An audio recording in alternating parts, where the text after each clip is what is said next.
It's November 11th, and I've been preparing, getting ready for next week. I got vacation next week for 4 days of bow hunting, 3 days of shotgun hunting, and I believe 2020 is going to be the Farewell tour for bow hunting. My body's not handling this at all, and it's getting harder and harder to not only get up in a tree, but to sit in a tree for hours in one spot. I'm going to continue, I hope, with shotgun hunting. A couple of my shotgun stands are a little bigger. They're double buddy stands. Of course, you can get away with a little more movement during shotgun season. You can move around and stretch.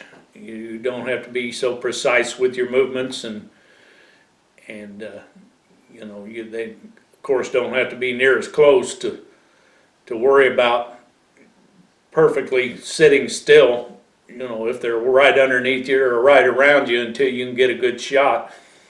A lot of times you can get a shot off and they never even have a clue you're around with a shotgun. So it's just getting too hard to do.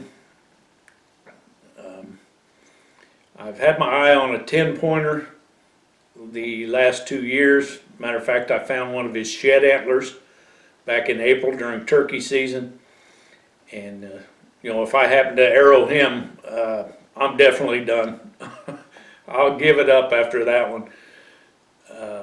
I got a couple of 8-pointers. One I've seen the last 2 times I've been hunting. I got about 3 or 4 of them on video, different ones. And if one of them comes by, that'd be great. I've never been real picky when it comes to deer hunting. I'm there to hunt, especially for the meat first. If a nice one comes along, great. If I'm seeing a nice one on a regular basis, I may hold off a little bit, but especially on marginal shots or longer shots, if the good Lord puts one 10, 15 yards away from me, I don't think I've ever passed one of those up unless it has been a real small deer, or it happens to be a early season and it's mama and the baby's still nursing. So I've passed them up before, but I just wanted to take the time this year to document pretty much the whole week, if I can, not only in the tree stand, but out of the tree stand, in the cabin, have a little fun with it. It's going to be a sad occasion when I walk away. There's no doubt. And, if I can make it a little more pleasant, go out on a positive note, whether I get a deer or not. I've already killed one this year with a bow. I killed a doe at 7:15 on opening day, which was a thrill for me to actually kill one that early. Before that, the earliest I've killed one was October 2nd. So set a new personal best this year. So I can't complain. Even if I don't get another one with a bow, I can't complain. I've shot quite a few, especially out at my farm. So, including 2 decent 8-pointers, and I killed another 8-pointer several years ago at Emmett Sefton's farm. That was my first buck with a bow. So you know, I've had success, what I call success. You know, a lot of hunters wouldn't kill the deer I've killed, uh, but a lot of I don't have the quality of deer that a lot of those hunters have, walking past them or out in front of them every time they get in a tree stand or a blind. My farm's a pass through. I've been hunting it since 2006, and you know, it's a luck of the draw thing. You know, the deer are there, they're gonna come through, sooner or later there's gonna be deer coming through, and but you can't plan on certain deer. I've been lucky enough, 2014 I had a deer I saw 5 times, and passed him up twice bow hunting, because it was a low light, early morning, marginal 40-yard shot, and I just didn't want to do it. And I ended up killing him during shotgun season, which just thrilled me to death that I was actually able to harvest a deer that I've been watching and been looking for. You know, that day he showed up bow hunting, I actually saw him on the road down the, I don't know, half a mile or better from the farm. He crossed in front of my truck, and I just kept on going, and I thought, man, if he keeps going the direction he's going to end up by my tree stand right at shooting time. And he come in exactly right at shooting time. And there was just not quite enough light. He was just far enough away that, you know, I didn't like the odds of it, so I let him go. And but I did get him, like I said, later, about a week or so later, I guess it was. And you know, he's on the wall here at home, so I didn't miss anything really.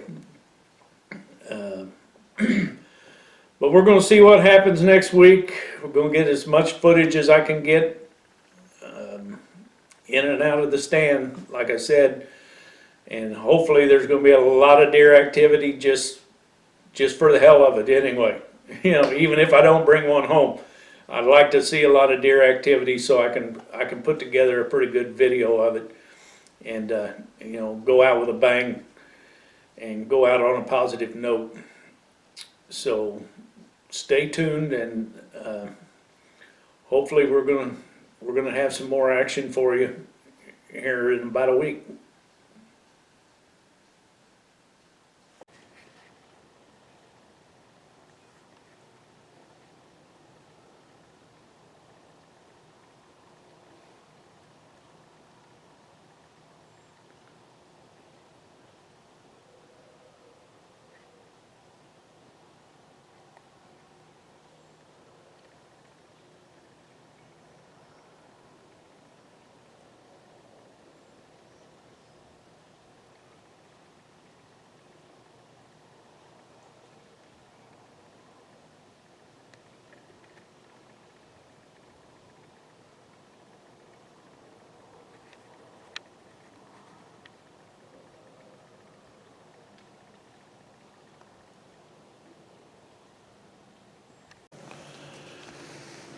November 16th, day one morning hunt. I had a little one with two little ones come in about 6:30. Walked all the way through the 10 acres of woods here. They didn't get anywhere close to me, but I wouldn't have took her anyway, since she had the two little ones with her, and she wasn't very big herself, so even if she'd have come in by herself, I wouldn't have taken her. But squirrels are busy this morning, real busy. It was about 34 degrees this morning. Luckily there's no wind, so it's not too awful bad out here right now. But sun's just shining, so hopefully things will pick up. Haven't seen my 8-pointer that I saw the last two hunts. about 7:15. Haven't seen him at all, or the doe he was with. So things need to pick up a little bit. Seen about 10 on the way down here this morning, so I know they're out moving.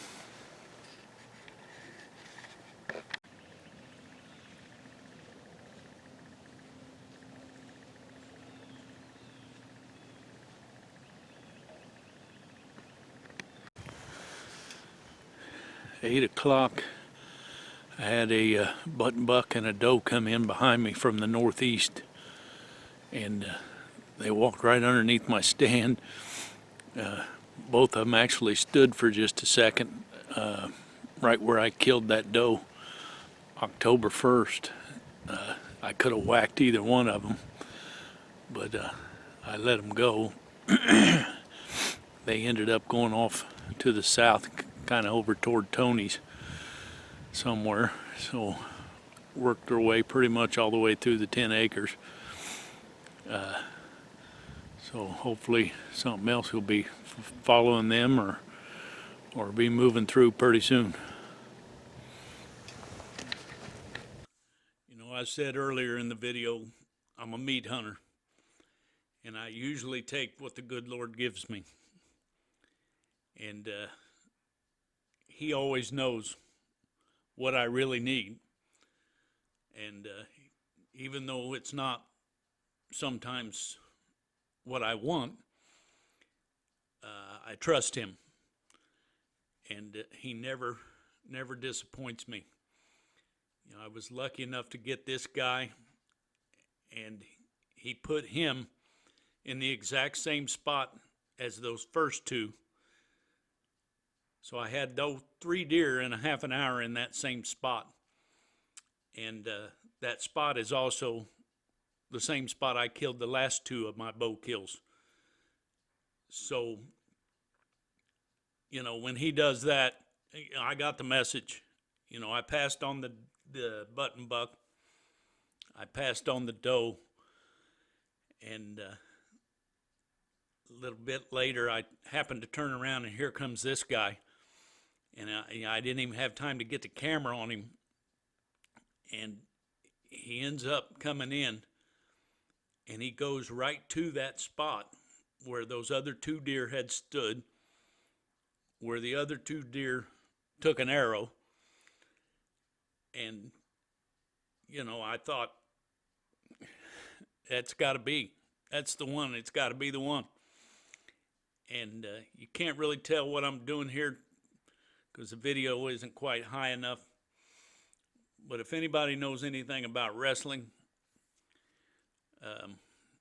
when a wrestler retires, they put their shoes on the mat and walk away. And, you know, I told myself this year, this is it. I'm done. I'm done bow hunting because, you know, my body couldn't take it and can't take it. And early this morning, I was struggling. You know, once in a while, my right arm will just go dead. And it did it twice this morning. And I didn't even know if I was going to be able to pull the bow. But right here, I just donned my, in memory of J-Pop's cap that Mom gave us. And, you know, kind of just said a little prayer, thanking the Lord for everything He's given me over the years. All the meat He has provided, not only for me, for my family, for my friends, and even strangers. You know, I've donated several deer over the years because I had more than what I needed. And, you know, I'm thankful for that I could help someone else. And, you know, I wanted to go out my way. You know, I didn't want to just fold up, fade away, walk away. And this is kind of a symbolic gesture to make the moment, take the time, give thanks, just kind of take the moment in. And like I said, thank the good Lord for everything He's provided for me. You know, I don't need trophy bucks. I just need good experiences. And speaking of retirement, I'm going to retire the old Michigan jersey. It's been through a lot, killed a lot of deer, a lot of turkeys with that thing on. And this here was my father's shirt, one of my father's shirts, and I was wearing it today as deer blood. And I'm glad I got to share that with him, my last deer with a bow. And blood is thicker than water. And speaking of water, you know, I said make a story, and boy, I did. I about got the truck stuck again. So, you know, before the pen ran out of ink, that this is how the story ends.